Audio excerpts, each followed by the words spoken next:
આણંદથી ચારધામ ગયેલા શિક્ષક દંપતીનો હજુ કોઈ પતો નથી। સવા મહિના પહેલા ચારધામ જવા નીકળેલું આ દંપતી આણંદનું દંપતી છે, હજુ પણ એ નથી મળી આવ્યું। મૂળ આણંદનું દંપતી ઉમરેઠમાં શિક્ષક તરીકે ફરજ બજાવતું હતું। શાળાઓ શરૂ થઈ હોવા છતાં આ દંપતી હાજર ન થતા રિપોર્ટ કરાયો તો શિક્ષક દંપતી કરોડોનું ફુલેકું ફેરવી કેનેડા ભાગ્યું હોવાની પણ ચર્ચાએ જોર પકડ્યું છે। ગુમ શિક્ષક દંપતીનો પુત્ર કેનેડામાં હોવાથી ત્યાં ભાગ્યા હોવાની શંકા છે।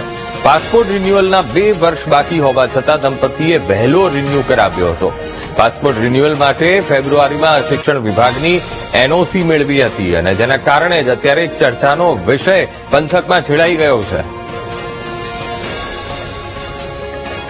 આ બધે સંવાદદાતા ઘનશ્યામ ફોનલાઈન પર। ઘનશ્યામ, આણંદથી ચારધામ માટે ગયેલું એક શિક્ષક દંપતી હજુ પણ તેમનો પતો નથી મળ્યો। સવા મહિનો થઈ ગયો છે, તે છતાં પણ આ દંપતી ગાયબ છે અને આ શિક્ષક દંપતી છે એવું કહેવાય છે કે કેનેડા તેઓ ભાગી ગયા છે અને કરોડોનું ફુલેકું ફેરવીને ભાગ્યા છે। ઘનશ્યામ,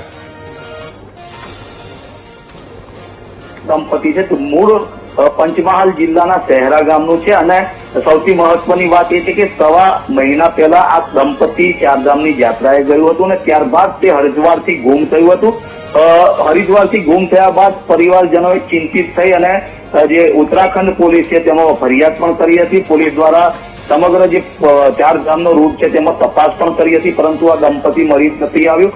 મહત્વની વાત એ પણ છે કે હવે ચર્ચાઓ એ જોર પકડ્યું છે કે આ દંપતી જે છે તે કેનેડા ફરાર થયું છે, કારણ કે જે દંપતી છે તેમના દ્વારા 10-1 કરોડ જેટલા જે શિક્ષકો છે તેમની પાસેથી હાથ ઉછીના અને લોન લીધી છે અને ભરપાઈ ન કરવાના લીધે તેઓ પોતે ગુમ થયા હોવાનું સરકટ વચ્ચે અને કેનેડા તેમના દીકરા પાસે ભાગ્યા હોય તેવી હાલ પંથકમાં ચર્ચાઓ ચાલી રહી છે।